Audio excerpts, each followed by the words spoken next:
Assalamualaikum warahmatullahi wabarakatuh.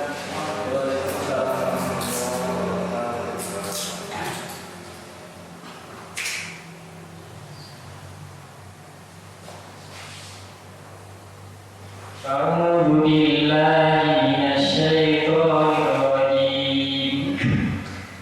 Wa idh qala Ibrahim li abihi atattakhidu asnaman alihah inni araka wa qaumaka fi dhalalin mubin. Fakadzalika nuri Ibrahim malakuta as-samawati wal ardi wa liyakuna minal muqinin. Falamma janna 'alaihi al-laylu ra'a kawkaban qala hadha rabbi. Falamma afala qala la uhibbul afilin. Falamma ra'a al-qamara bazighan qala hadha rabbi. Falamma afala qala la'in lam yahdini rabbi la'akunanna minal qawmi dhalin.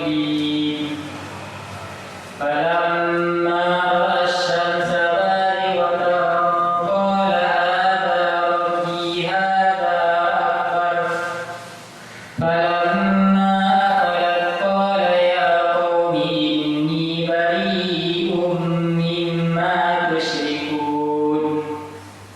Inni wajjahtu wajhiya lilladzi fatara as-samawati wal arda hanifan wa ma ana minal musyrikin. Wa hajjahu qaumuhu qala tuhajjunni fillahi wa qad hadan.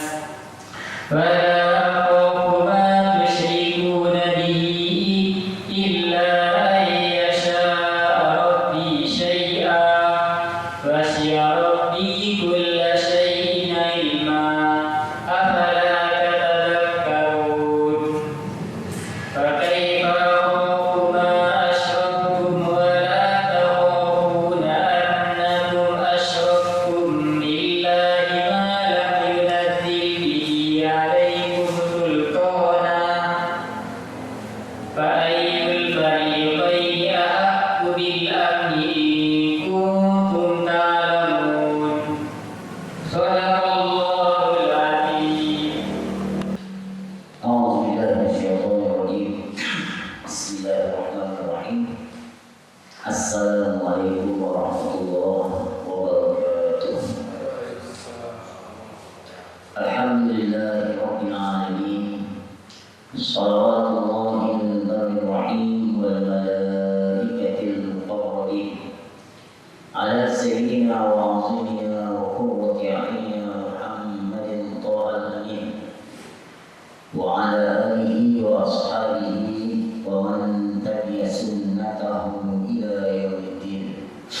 اللهم لا سهل إلا ما جعلته سهلا وأنت تجعل الحزن يا حي إذا شئت سهلا. اللهم ارزقنا الإخلاص في النية والقول والعمل. Sama-sama kita muliakan Sahibul Bait beserta keluarga besar KPKMP yang telah menyediakan fasilitas tempat kajian kita pada sore yang berkah ini. Pengurus harian Bapak Batu Hijrah beserta seluruh jajaran, para akhwat dan akhwat baik yang hadir di majlis ta'lim ini maupun yang ikut kajian melalui online. Semoga kita semua senantiasa diberkahi oleh Allah Subhanahu wa taala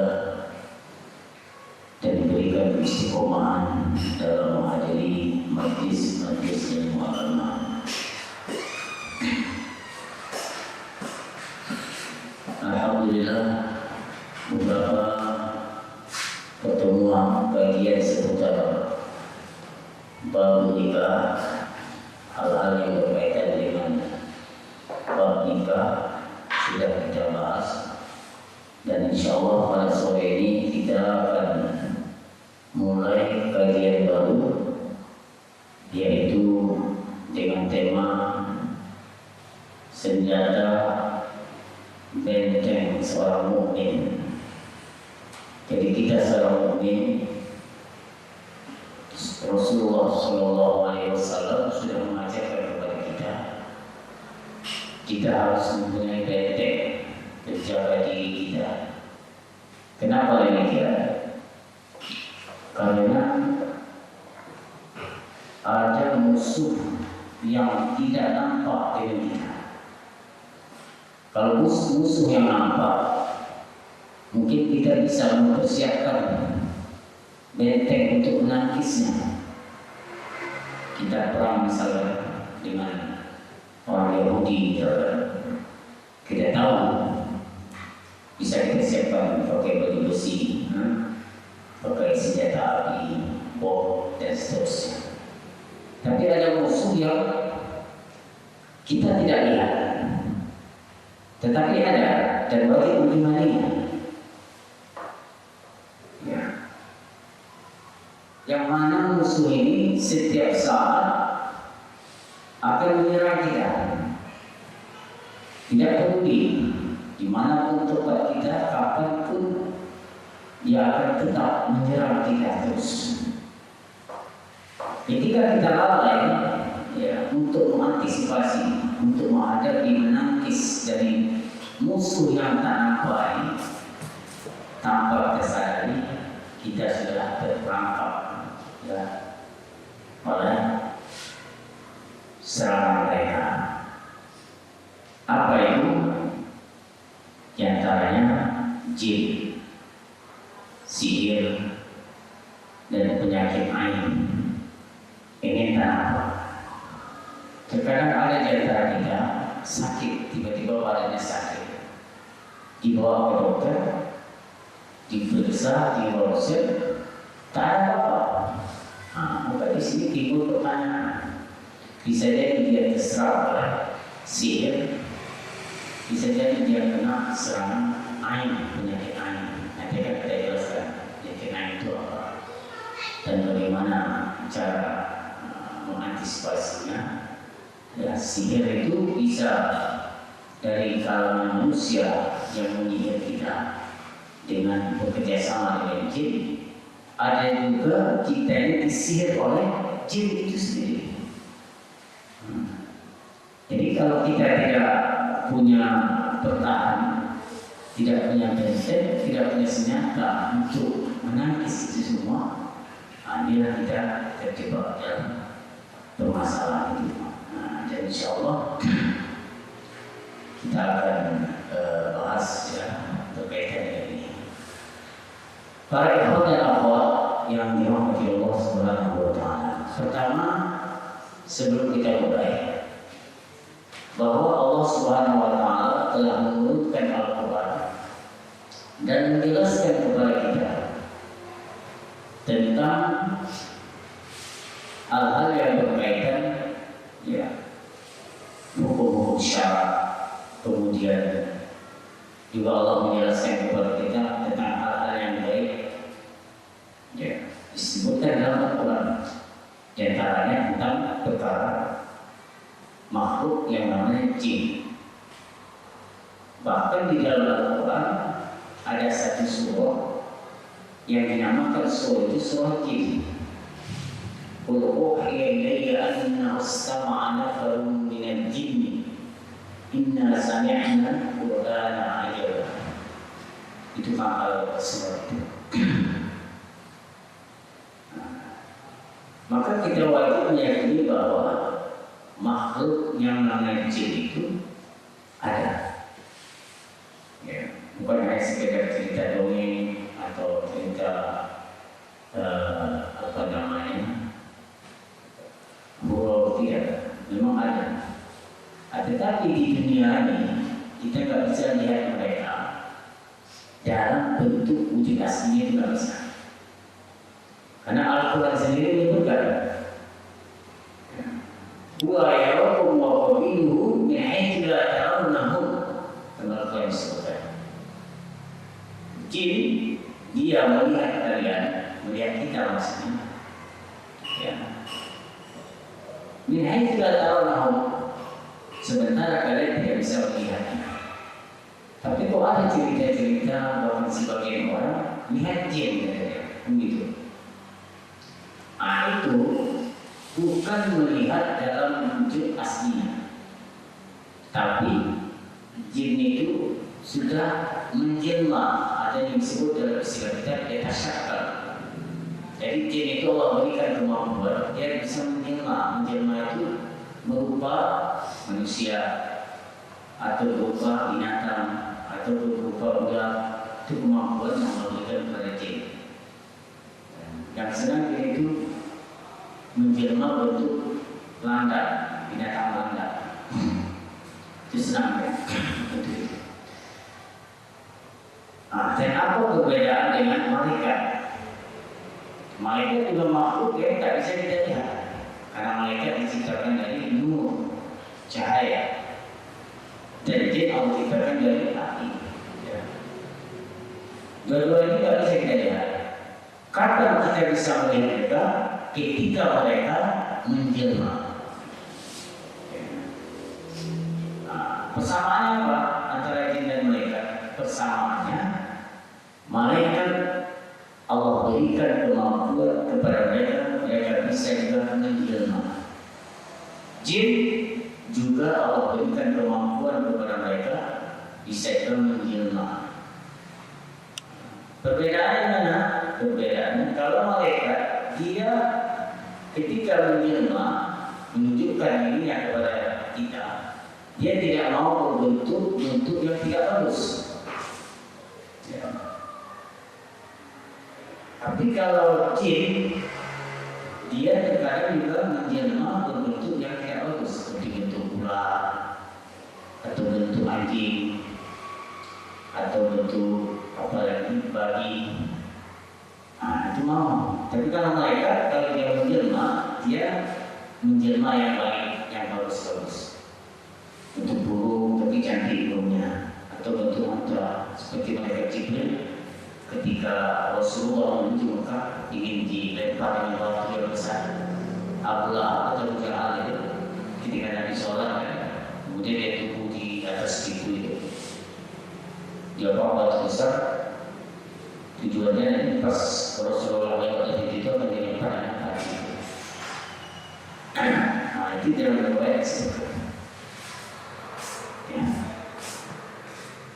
Di saat itu Jibril datang dengan Nabi, dan waktu itu dia berbentuk onta, mau menanduk atau menyeruduk Abu Jahal tadi. Abu Jahal adalah apa yang dua itu. Terkadang juga malaikat itu berbentuk burung yang bagus bentuknya. Malaikat Jibril itu setiap kali ketemu Nabi, dia bentuk laki-laki yang tampan wajahnya.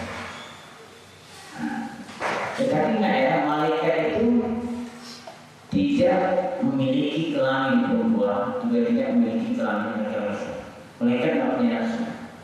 Mereka tidak makan, tidak minum, tidak ada nafsu untuk mengumpulkan uang, tidak ada keinginan untuk jadi anggota dewan, itu tidak ada. Ya. Tapi beda sama jin. Kalau jin sama dengan punya nafsu, ingin punya anak, ingin nikah, ingin juga mengumpulkan harta, ingin juga menjadi presiden, jadi bupati, ya sama dengan kita. Kalau mereka tidak, di sini perbedaan. Cuma persamaannya mana? Jadi malaikat bisa menjelma, jin juga bisa menjelma. Tapi malaikat tidak punya nafsu, tapi jin punya nafsu. Malaikat tidak mau berbentuk yang buruk, kalau jin mau berbentuk yang buruk. Makanya jin juga mau mencuri, curi duit kita, atau curi pakaian. Makanya disebutkan dalam riwayat, kalau kita sudah jemur baju itu, jemur pakaian itu di rumah, belum kita lipat, masih kita tumpuk itu bisa jadi curi jin. Kadang-kadang kembali kaki, kadang-kadang tidak. Kadang-kadang hilang, bisa dulu terus, hilang. Marah dia sama anjing yang curi, dia curi apa?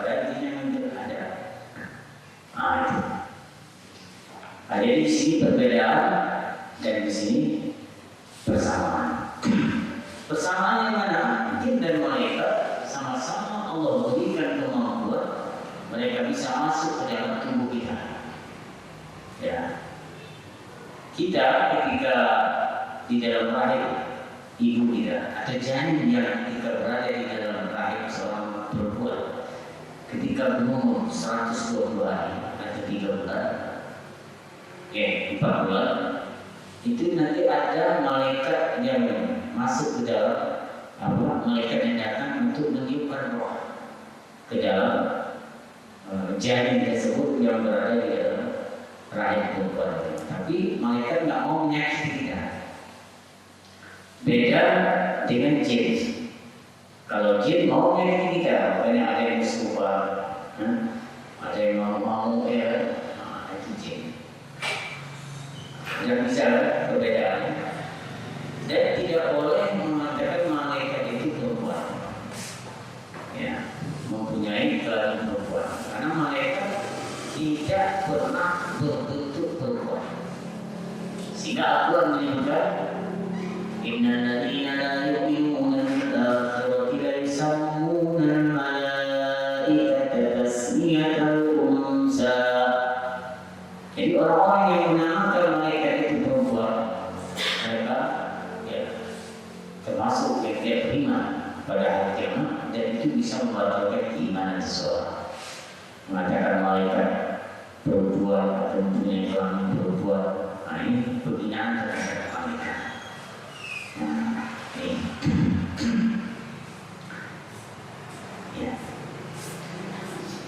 Nah, terus sekarang kita sudah kasih mukadimah ya, yang berkaitan dengan jin dan malaikat tadi.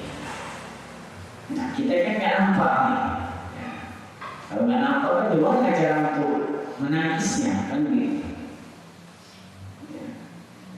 Setiap dari kita ini itu disebutkan dalam doa ya, ada malaikat hafadhah, malaikat yang ditugaskan untuk menjaga kita.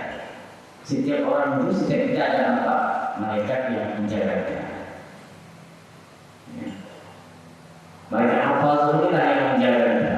Kalau ada jin macam-macam mau menyakiti kita, dia yang menjaga kita. Tapi kok ada itu orang yang suka diganggu jin, padahal kan dijaga kita gitu. Karena ada sebagian orang memang sudah Allah tetapkan dia itu nanti akan dimasuki oleh jin.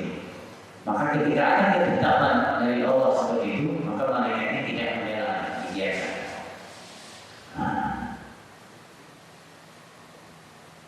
Nah, maka kita diajarkan oleh Rasulullah bagaimana untuk membentengi diri dari gangguan jin, dari sihir manusia yang kerja sama-sama jin atau sihir jin dari jin itu sendiri. Ada beberapa amalan ya yang jika kita rutinkan mengamalkan itu dengan izin Allah, kita akan terbentengi, kita akan dijaga, kita akan bisa menangkis serangan-serangan jin tersebut. Dan ini akan dibacakan amalan-amalan.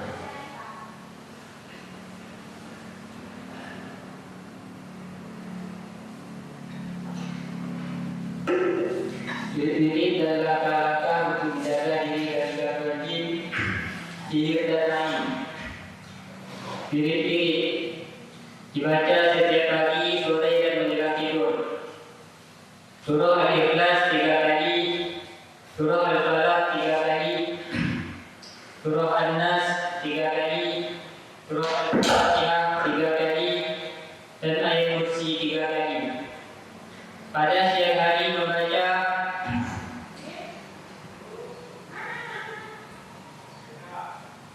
Astaghfirullahaladzim la ilaha illa huwal hayyul qayyum wa atubu ilaih sebanyak 1000 kali.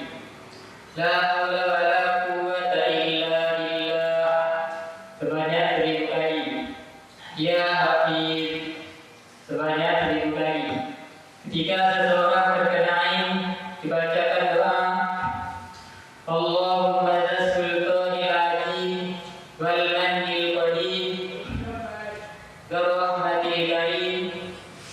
وليا الكلمات التامة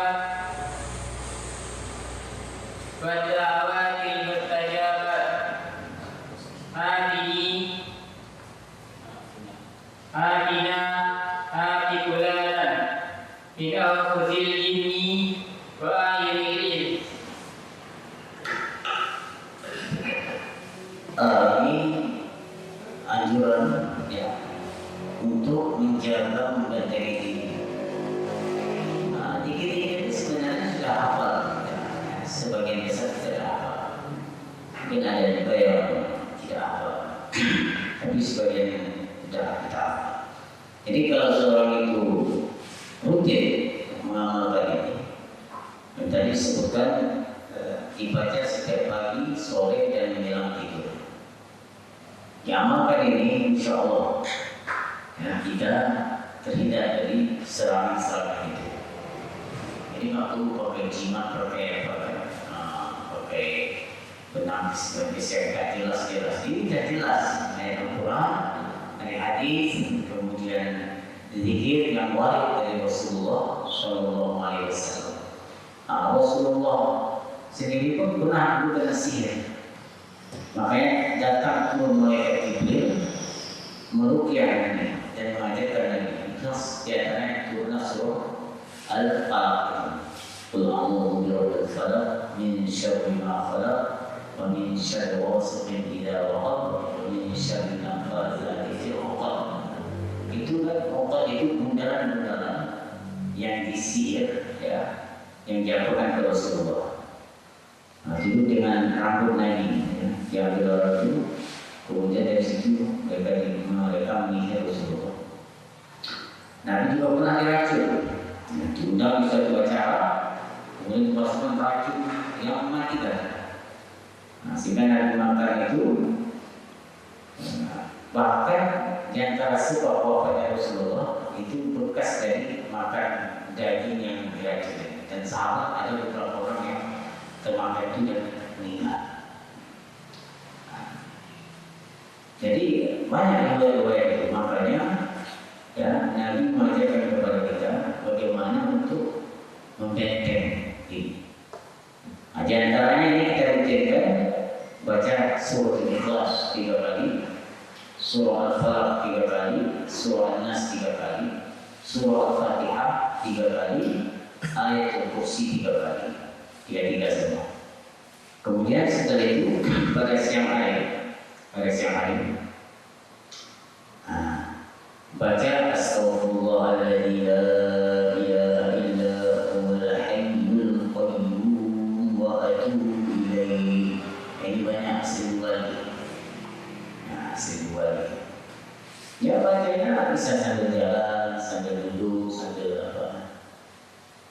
Nggak harus duduk apa betul lah, sambil apa beraktivitas kita baca. Kemudian la haula wala quwwata illa billah 1000 kali. Kemudian ya hafiz 1000 kali. Ini kalau kita amalkan insyaallah ya. Karena ini disebutkan dalam riwayat-riwayat. Kalau Nabi yang bilang pasti. Nah, jangan kita ragu. Kemudian inilah zikir untuk meruqyah diri sendiri, atau ada teman kita yang terkena gangguan jin atau sihir ya, atau terkena penyakit ain. Penyakit ain itu asalnya itu penyebabnya dari pandangan orang yang hasud atau iri mereka, dikarenakan ada suatu kelebihan yang ada pada seseorang, tapi syaratnya dengan pandangan hasud. Makanya kalau kita melihat kelebihan pada teman kita, entah wajahnya tampan, entah hartanya banyak, entah misalnya pintar dan seterusnya, ya nggak boleh kita memandang dengan pandangan dengki atau hasud. Karena kalau kita pandang dengan pandangan dengki atau hasud, di saat itulah nanti teman kita itu terkena penyakit ain. Memang dia berasal dari jin, tetapi disebabkan pandangan manusia yang hasut atau dengki diri tadi. Sama kalau kita melihat anak kecil, kita lihat anak kecil itu mungil, jalan tampan, cantik, itu tak boleh kita mandangnya dengan diri. Kalau mandang diri atau hasut nanti, bisa-bisa anak itu total langsung sakit. Kemudian meninggal, itu bisa. Nah, itu makanya disuruh kita itu mendoakan. Tak perlu kita iri dengan apa yang dimiliki orang. Karena penyakit kita ini iri saja. Nampak orang ini kalau ini tampak wajah saya tak tampak misalnya. Dia pun irilah, hasut dia. Akhirnya disitulah kawan itu kadang-kadang bisa sakit dia. Atau nanti tak kena apa lah ya, saja batu di atas itu kena wajah dia habis. Wajahnya misalnya kan. Itu. Jadi kalau melihat suatu kelebihan pada seseorang, ya kita doakan dia, barakallahu fi, tabarakallahu taala, atau misalnya Allahumma sholli ala Muhammad, atau masya Allah, ya, tabarakallah, barakallah. Itu yang kita disuruh. Jangan lihat orang ada kelebihan, dalam hatinya benci, ya, dengki. Tidak boleh. Orang yang seperti itu biasanya hidupnya kelihatan susah terus. Ya, orang yang sering iri-iri sama orang, hidupnya itu pasti kelihatan susah melarat terus. Walaupun dia banyak kelebihan sama dia. Ya. Jadi prinsipnya jangan terlalu iri terhadap apa yang dimiliki oleh saudara, karena kita tidak tahu apa yang telah cabut dari dia. Karena setiap kita ini ada kelebihan. Kelebihan yang ada pada Bang Jul tidak ada pada Bang Andre. Kelebihan yang ada sama Bang Andre tidak ada sama Bang Jul. Karena manusia kita ini selain Nabi pasti punya kelebihan dari orang. Jadi kalau kita ingin melihat orang yang dapat dosa, kita tak dapat seperti dia, terus dosa yang dapat kita ada. Nah itu. Kalau kita lihat punya kaya, banyak uang, rumah cantik dan seterusnya. Ya. Tapi kita tak melihat apa kekurangan sama dia. Kalau orang yang kaya raya, makan apa yang mau bisa. Bahkan seandainya dia mau makan emas, bisa. Pakai kaya banyak. Ternyata orang ini sakit banyak penyakitnya. Setiap minggu dia harus kontrol, setiap minggu dia harus cuci darah, tak bisa makan manis-manis lagi, tak bisa makan yang lemak, tak bisa makan yang enak-enak, dia hanya bisa makan bubur di blender, pakai bayam yang tak pakai bumbu. Padahal rumahnya di dalam rumah sebenarnya kulkasnya besar, yang pakai itu semua yang kulkas ada, tapi dia nggak bisa makan. Yang menikmatinya pembantunya tak ada sakitnya. Apa dia disaut semua kan? Maka tidak, jangan melihat kelebihannya saja. Ya, karena setiap kita ini ada yang dilalui. Makanya karena itu nggak perlu kita iri sama yang dimiliki orang. Karena iri, hasut, dengki, ya, itu penyakit hati. Ya, penyakit hati. Kadang-kadang ada orang itu makin nggak senang ya apa yang dimiliki oleh orang, tak bisa tidur ya. Kan bodoh seperti itu. Orang yang punya enak tidur itu memikirkan dia tak tidur. Apa bedanya? Mereka kita doakan semoga Allah memberkahi pada hartamu, semoga Allah memberkahi pada kesehatanmu. Nah, ketika kita mendoakan dia, kita dapat pahala. Daripada kita dengki, iri, hasut, ya, tanpa ada sesuatu ini, dosa yang dapat kita. Satu, itu yang pertama. Terus yang kedua, seandainya ada orang seperti itu sama kita, ini seperti yang disebutkan tadi. Maka cucu Rasulullah namanya Hasan dan Husain itu pernah kena penyakit air. Ya, pernah kena penyakit air. Ya, apa sebutkan di sini? Amalnya Allahumma sultanil azim wal manil qadim dan rahmatil karim wa hiya kalimatit tammat wa da'awatil mustajabat akhini. Itu akhini yang berikan kesembuhan, berikan afiat kepadaku. Kalau tidak banyak, lama-lama bacanya akhina. Kalau kita ingin membacakan kepada orang yang terkena ain jadi atau sihir jin dan pandangan orang yang asik sama kita tadi, kita katakan api bulanan siapa sebutkan namanya, misalnya api Zaidan atau api Bapak misalnya, baru min anfusil jinni wa ahli insi. Jadi insyaallah nanti saya kirimkan ke guru, saya kirimkan ke Pak Andre kirim dulu biar nanti bisa diamalkan semua. Nanti saya kirimkan lagi ke daerah. Nah, ini langkah yang pertama untuk menghindari gangguan jin, sihir dan penyakit air. Terus yang kedua, menjaga adab makan. Nah, jadi makan itu kita jaga, ada adab-adab. Kenapa? Kalau kita nggak pakai adab makan, semua makan yang berserak, kemudian tak baca doa dan sebagainya, itu akan mudah mengundang datangnya jin. Itulah sebabnya Nabi menyuruh kita sebelum makan itu cuci tangan, kalau yang tangan yang kotor, kemudian baca bismillah, kemudian ada makannya nanti disebutkan di sini. Ya. Yang kedua, menjaga adab makan. Sebelum makan mencuci kedua tangan lalu membaca basmalah. Selesai makan mencuci kedua tangan dan berkumur-kumur sebagaimana yang dianjurkan oleh Rasulullah. Ada di tangan, maka hal ini disukai oleh jin. Kita makan dan di tangan kita masih ada nasi, masih ada bekas-bekas dari itu nggak bersih, itu jin senang. Nah, jadi makanya orang yang nggak bersih itu biasanya mudah diganggu oleh jin. Bisa menyebabkan seseorang diganggu oleh jin.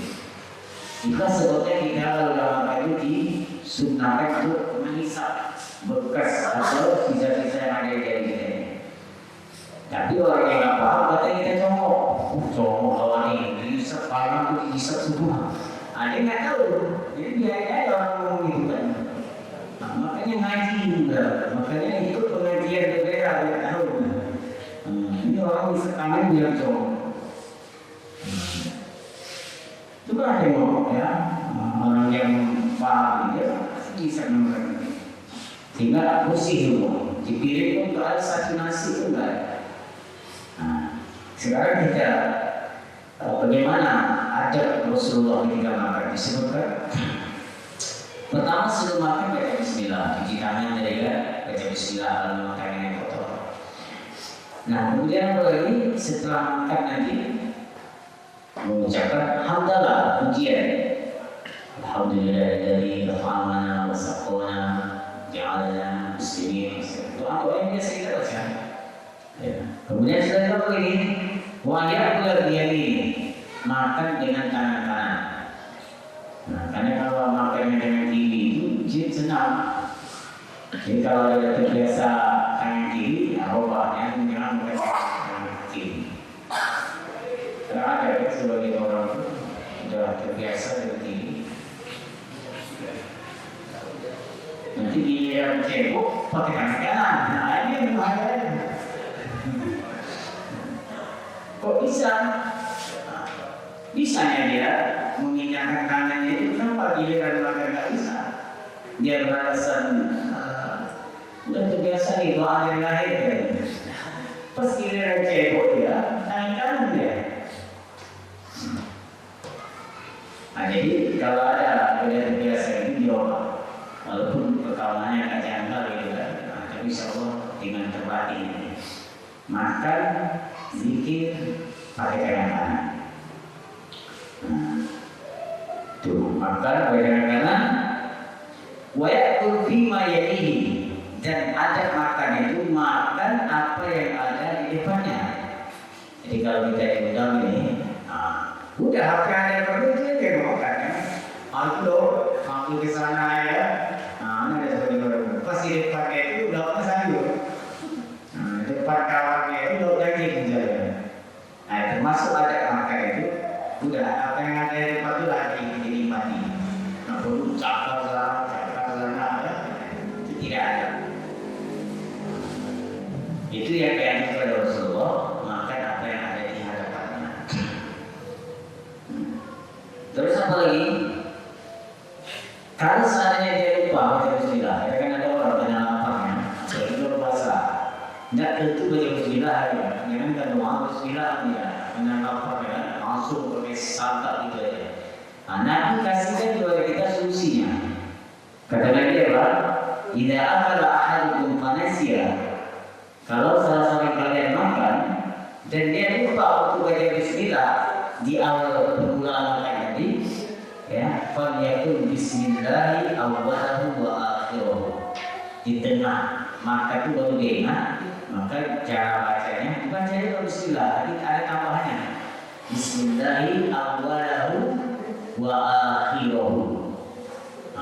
Itu apanya? Atau ingatnya terakhir, udah mau habis ya, baru ingat, udah bismillah lagi. Baca itu. Bismillahi awwalahu wa akhirahu. Itu kalau memang lupa tadi di awal atau di tengah, ingatnya mau selesai makan baru ingat.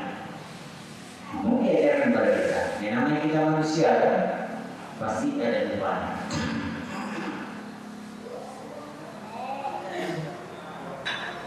Ya.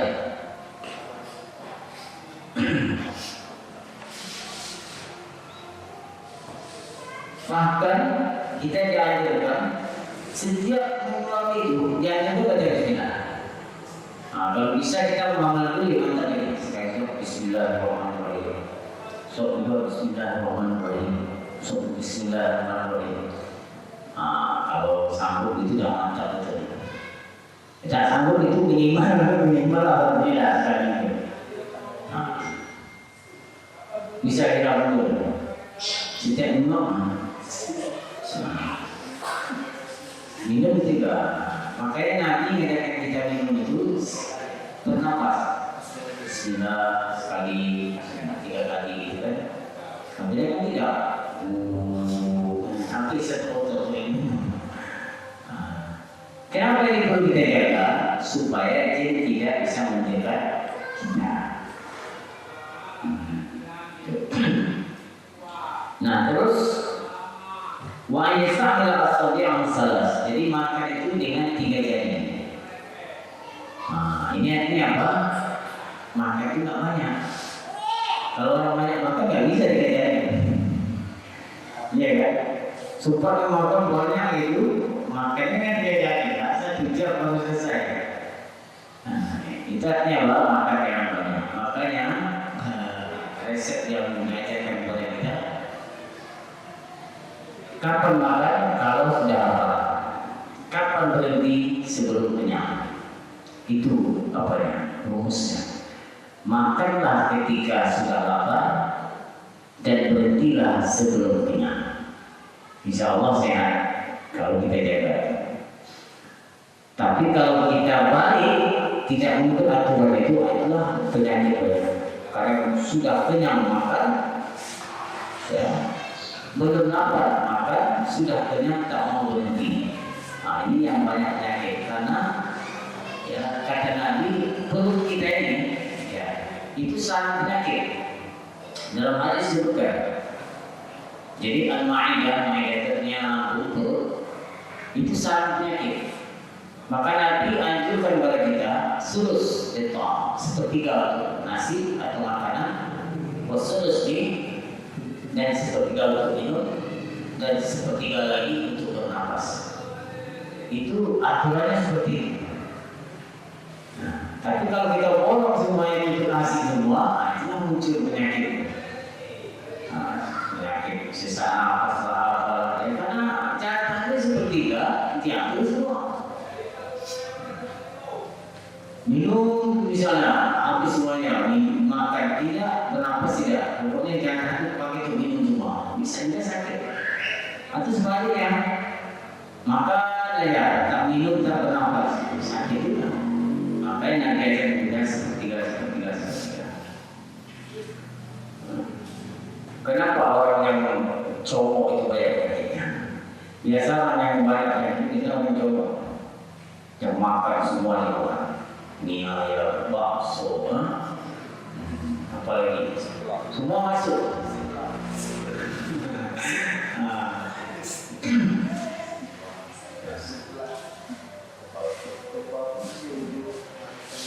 Karena badan kecil badan kuat. Ya, ada itu. Badan terus itulah, tapi makan dulu kiri. Tak mau besar, makanya dua. Ada orang gemuk, makan dikit. Nah ini sudah kecil makan kuat, kentutnya kuat juga. Kayak bom kentutnya. Jadi gitu ya, jaga ada makan itu. Pertama tadi dikir yang sudah diajarkan, yang kedua jaga ada makan. Jadi kata Nabi ajarannya apa? Makan dengan 3 jari, ibu jari, telunjuk dan jari tengah. Jadi beginilah kira-kira kalau Nabi itu makan. Ini yang berat kita mau ya.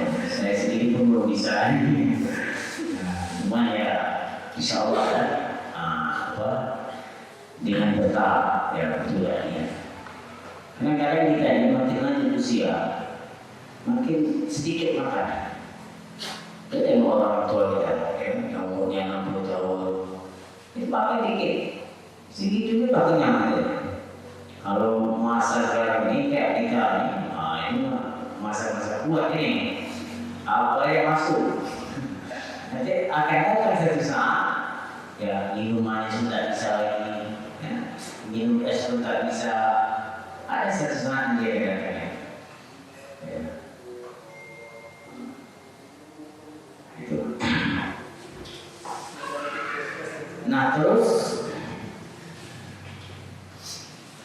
yang selanjutnya bersyukur atas nikmat makan tadi. Itu termasuk ada.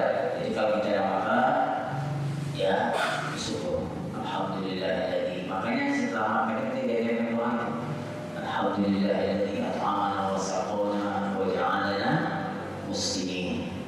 Apa makna doa ini? Ya, Maha Suci Allah yang telah memberikan makan kepada kami ya, dan memberikan minuman kepada kami. Wa ja'alana muslimin artinya dan memuliakan kami ya. Atau kami dimuliakan oleh Allah dengan Islam. Bukan Allah jadikan kita orang Muslim, kita orang Muslim. Tapi makna itu adalah memuliakan Allah dan memuliakan kita dengan Muslim dan dengan sebab kita memeluk agama Islam. Dan juga bersyukur atas apa?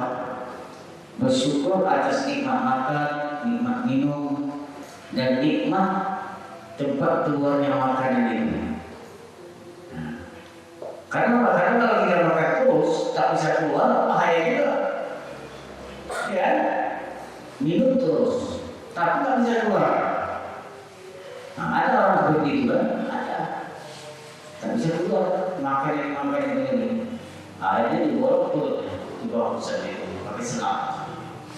Nah, kalau tidak, itu bahaya. Kentut tak bisa, buang air besar tak bisa, buang air kecil tak bisa. Nah, makanya kita bersyukur. Makanya ketika kita keluar dari kamar mandi itu, kita diajarkan baca doa. Alhamdulillahilladzi ada apa? Ada yang apa doanya? Apa doanya?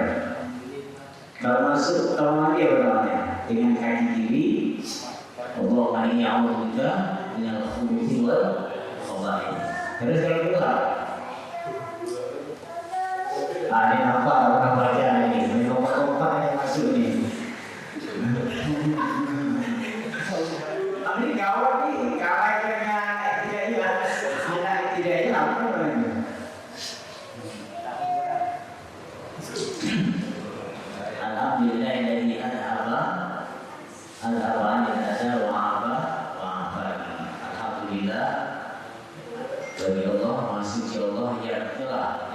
segala puji Allah yang telah menghilangkan rasa sakit ya, dan memberikan saya kesehatan. Itu doa beliau tadi saya ingat mendahului ketika karena kalau masuk ke kiri itu termasuk ada. Kenapa memang itu dibaca? Karena ketika kita keluar dari toilet tadi, kan segala yang merasa terhalang dari kan lepas semua. Nah, makanya dia ada di sini bersyukurlah atas nikmat tempat keluarnya makanan dan minuman itu. Kalau seandainya hanya kasih kita makan, tidak dikasih kita tempat keluar makanan itu kan gawat juga kan? Ya, diisi terus, tapi nggak ada tempat keluarnya. Nah, itu kapan kita tahu itu besar nikmatnya? Ketika kita nggak bisa lagi buang air besar. Tak bisa lagi buang air kecil. Disitulah baru terasa berapa besarnya itu nikmat tempat keluarnya makanan dan minuman tadi. Berapa banyak orang yang tak bisa buang air besar, tak bisa buang air kecil, ya, menghabiskan uang puluhan juta. Nah, oleh karena itu ya, kita syukuri nikmat. Nah, itu ya. Kira-kira ini apa namanya? Langkah yang kedua. Langkah yang ketiga menjaga adab masuk dan keluar WC. Sudah saya jelaskan tadi. Ya. Kemudian yang keempat mematuhi aturan bersuci dan menjaga kebersihan. Jadi supaya kita tidak terkena gangguan jin, sihir dan ain tadi, mematuhi aturan bersuci. Aturan bersuci itu kemana? Nah, ada pola hajat itu. Kadang-kadang ada orang buang air kecil sembarangan sehingga percikan air itu kena lagi ke badannya, kena lagi ke pakaiannya. Kalau ini dengan sengaja, ini termasuk dosa besar. Itu namanya mengotori badan dengan najis, itu nggak boleh. Makanya suatu ketika Nabi melewati kuburan di Madinah, Nabi mendengar teriakan dari penduduk kubur itu berteriak karena disiksa.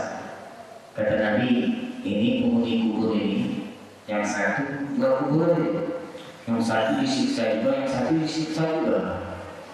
Kemudian Nabi menyuruh salah seorang sahabat untuk mengambil pelepah kurma yang masih hijau, pelepah kurma yang masih basah. Kemudian dibelah dua oleh Nabi, kemudian ditancapkan di atas dua kuburan tadi. Kata Nabi, mudah-mudahan ya bisa meringankan kedua penghuni kubur ini mana menjadi basah selagi pelepah kurma ini masih basah. Artinya apa? Karena pelepah kurma itu bertasbih. Inilah dalil Ahlussunnah wal Jamaah bahwa kalau tasbihnya pelepah kurma bisa memberi manfaat kepada orang yang di alam kubur, bagaimana dengan bacaan Al-Quran? Bagaimana dengan doa? Bagaimana dengan sedekah? Lebih bermanfaat lagi. Nah, tapi ada segelintir orang di masa ini katanya tidak bermanfaat. Makanya kalau udah mati udah terus baca terus apa. Nah, padahal Nabi sudah mengajarkan kepada kita. Ketika dua penghuni kubur ini tadi disiksa, kata Nabi yang satu disiksa karena dia tidak beres bersuci, yang satu disiksa karena dia sering mengadu domba semasa hidupnya. Nah, jadi hati-hati. Kata Nabi, istanzihu minal baul, fa inna amata a'dhari al-qawli minhu. Hati-hati kalau kalian bersucilah dari baul, dari percikan baul. Istanzihu berarti apa? Karena ada orang buang air kecil pada sesuatu yang padat sehingga air kecil itu muncrat lagi ke dia, ngantuk ke dia. Itu namanya talwis, ya. Talwis artinya mengotori pakaian, mengotori badan, atau sengaja dia kecilin kakinya, misalnya, atau dia kecilin bajunya, itu nggak boleh. Makanya kalau kita mau air kecil itu ya harus pas pada tempatnya. Jangan salah-salah banyak orang disiksa di dalam kubur sana karena penyebabnya itu. Makanya disebutkan ya harus mematuhi aturan-aturan bersuci. Kemudian bersuci nanti ya tangan kanan mengambil air, menyiram, dan tangan kiri memegang tempat keluarnya najis. Kemudian kita juga dianjurkan mengeluarkan sisa-sisa seperti menahan atau batu supaya sisa-sisa air kecil itu keluar semua. Jadi kalau kita ada itu, ya tapi jangan lupa sekali itu waktu semua yang semuanya itu ribut kali ya. Nah, menahan, yang juga seperti itu, sehingga bekas sisa-sisa air kecil itu keluar semua. Nah, jadi empat ini ya langkah-langkah untuk menghindari gangguan jin dan sihir yang berasal dari manusia atau dari jin. Pertama zikir yang bersuka, yang kedua menjaga adat makan, yang ketiga menjaga adat masuk toilet, dan yang keempat menjaga aturan ketika istinja atau bersuci.